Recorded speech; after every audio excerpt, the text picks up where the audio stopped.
Taylor. Maybe Jaws had more highlights in the game. I don't know, but it seemed like he really controlled this game every second he was on the floor. What was your approach? What was your reaction to his approach to the game? I mean, he was phenomenal tonight. I thought his mentality coming to the game, he set a tone. I thought his just presence was felt from the very beginning. Offensively, the pace, we knew that was a big factor tonight against the Bucks, with their length and their size defensively. I mean, a triple-double in all forms and fashions. Stellar play, highlight plays, discipline plays. This was an unbelievable performance by him after, difficult last two games. Could easily, this group, especially with the injuries and the depth and all that stuff, he rose to the occasion. I thought the rest of the group, 7 guys in double figures, pretty much everyone on the roster, plus minus, was a net positive. Contributions up and down the lineup. But obviously he set a tone and the rest of the group kept bringing it. I thought he brought them along great. Taylor, before this game, you lose arguably probably 2 of your best communicators on the defensive end in Marcus and Dez. How were you able to have what looked like a better defensive performance today? Yeah, man, it was the group. They rose to the occasion. Obviously, I think I said before the game, we know what we've been struggling with defensively to hold the Bucks to under 100 points. That's not an easy task.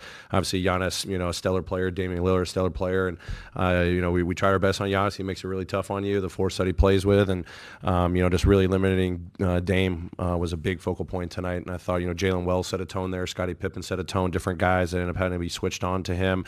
Our bigs, contesting him at the rim or out on the perimeter.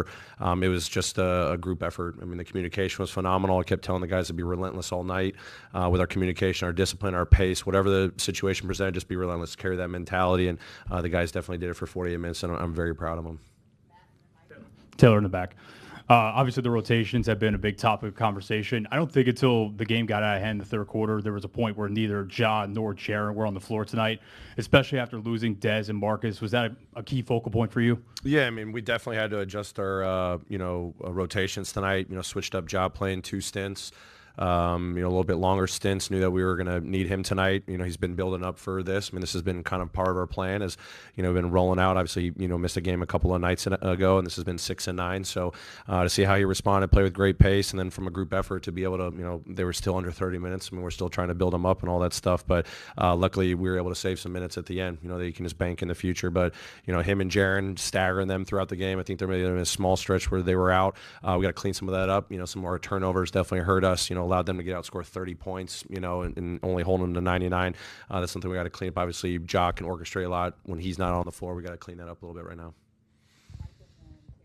All right, Taylor, can you just speak to Jalen Wells' comfort level? He got the start tonight as a rookie. What did you see from his performance tonight? For a rookie, I've said it multiple times, just plays with extreme confidence. He understands he's got to make a mark on the defensive side. He and I have talked about that multiple times. And to go up against one of the best guards in the game, and the effort that he had, the discipline to show his hands, going over screens, I didn't really see many mistakes at all. He played a really disciplined game, made everything tough, the physicality. And then on the offensive side, he just plays within himself. He plays within the offense. He's playing within our principles. He's running the floor. He's not hesitating and, airtime decisions to let it fly, knocking down shots. This has just been a bit progressive buildup for him. And the biggest thing that's really stood out to me is just his ability to guard one-on-one. And that's why he got the opportunity tonight. I thought he did a great job. Hey, Coach, in the first half, I think your 2 point guards only had 1 combined turnover between the 2, and it seemed like optically the offense looked like it flowed better. Why did the offense flow so much better, other than the obvious they made shots? We didn't turn it over. You kind of gave me the answer there. We played fast. Scoring 40, I think that's our first 40-point quarter in the season. Multiple guys pushing it, running without the ball, kick aheads, whether it was hockey assists. Obviously those guys, Ja, how gifted he is as a playmaker, and then, Scottie coming along as a playmaker and, just improving playing in tight spaces, but in the open court, drives and all that. I think he's doing a really good job. And then it's just collective. We had that small pocket there, I think, in that third where it just got really sloppy, maybe some fatigue settling in. We just got to get a little bit better organized. We're trying to play fast, and we're having some runs, and then a couple just lapses there, turns into a layup, and then we're just pressing, in those situations. But overall, I thought in the first quarter, first half in general, it was a collective effort to take care of the ball. And we're not talking about it. This is what you got to do. We want to play fast. We want to make the simple reads, and we got to clean up when it does happen. But I think for the most part, our guys did a great job.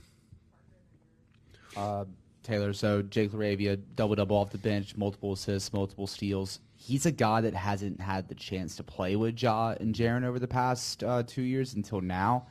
How have you seen him kind of settle into this complementary role alongside those guys? Yeah, I mean, we've been learning a lot about Jake over the last, year or two, and especially, in this small sample size of games. He's been thrust at the 4, certain times just based off our depth.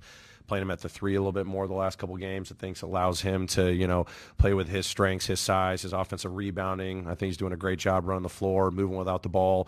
Shots will fall in time because I think he's a great floor spacer and mover without the ball.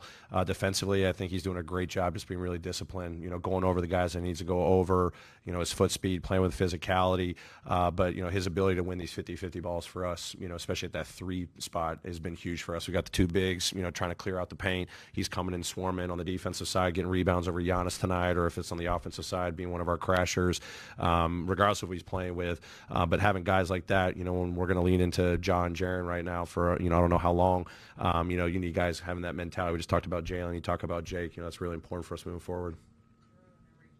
On Jalen again, for him to kind of get opportunity incrementally from the summer all the way up to now as a starter, playing more than 30 minutes, what does it do for a young player when he's able to take advantage of something like that so soon in his career?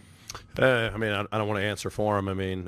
Hopefully, confidence is an easy word to say, but it allows him to just, learn the game quicker. Just more opportunities. That's the best teacher of the game, is the game itself. And I think he's really showcased, whether it's in the moment. I remember there's preseason moments. He was having those rookie moments, picking up fouls or getting beat or kind of looking around. But then he watches the film. He takes the feedback from his teammates or the coaches, and he immediately corrects it. And that's really one of the most impressive things that I've seen from him. A lot of it applies to the defensive side. Offensively, fell in love with him because we knew he was going to fit into our movement patterns. He's got that skill set and IQ, and he's got that shooting ability. But for a young guy, just seeing that consistency early on, hopefully that's just building confidence moving forward for him. Hey, Taylor, just up the back. Have you ever seen a player do a lob off the ground for an alley-oop? And if so, how did this one compare? And if not, what was going through your mind when it happened? I don't know. I think there was maybe 3 or 4 defenders swarming around him, and there was a guy popping to the 3, on the wing to the corner, and then just some ounce of me just said, is there going to be a lob that happens here? Because I could just see Ja dialing it up, and I think he found, was it Santi on the lob? I think he found Santi again. Those guys have great connection, but we know Ja is so gifted, and in those situations he's got unbelievable creativity, ingenuity. That's definitely one that I think should be on SportsCenter highlight tonight. Great, thanks everyone.